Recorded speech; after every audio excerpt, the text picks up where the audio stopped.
Mary Bruce. Thank you, Mr. President. What is your response to critics who say the $400 million in cash that you sent to Iran was a ransom payment?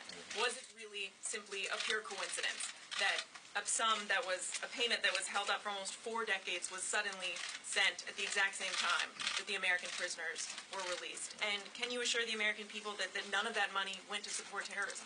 Okay. It's been interesting to watch this story surface. Some of you may recall, we announced these payments in January, many months ago. There wasn't a secret. We announced them to all of you. Josh did a briefing on them. This wasn't some nefarious deal.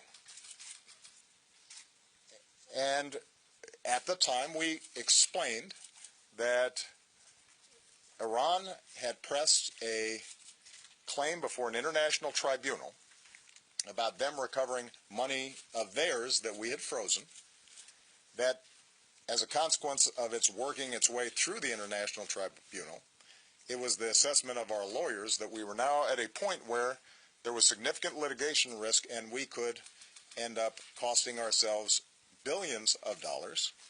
It was their advice and suggestion that we settle. And that's what these payments represent. And it wasn't a secret.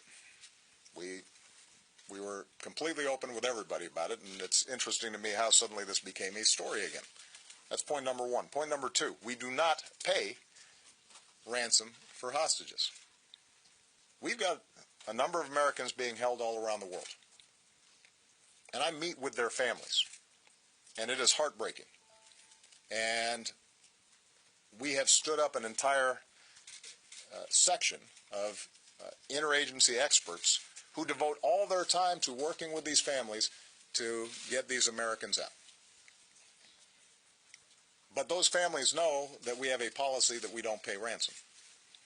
And the notion that we would somehow start now in this high-profile way and announce it to the world, even as we're looking into the faces of other hostage families whose loved ones are being held hostage, and say to them that we don't pay ransom, defies logic. So that's point number two. We do not pay ransom. We didn't here, and we won't in the future. Precisely because if we did, then we would start encouraging Americans to be targeted, much in the same way that some countries that do pay ransom end up having a lot more of their citizens being taken by various groups. Point number three is that the timing of this was in fact dictated by the fact that as a consequence of us negotiating around the nuclear deal, we actually had diplomatic negotiations and conversations with Iran for the first time in several decades. So the issue is not so much that it was a coincidence as it is that we were able to have a direct discussion. John Kerry could meet with the foreign minister, which meant that our ability to clear accounts on a number of different issues at the same time converged. And it was important for us to take advantage of that opportunity, both to deal with this litigation risk that had been raised. It was important for us to make sure that we finished the job on the Iran nuclear deal. And since we were in a conversation with them, it was important for us to be able to push them hard in getting these Americans out.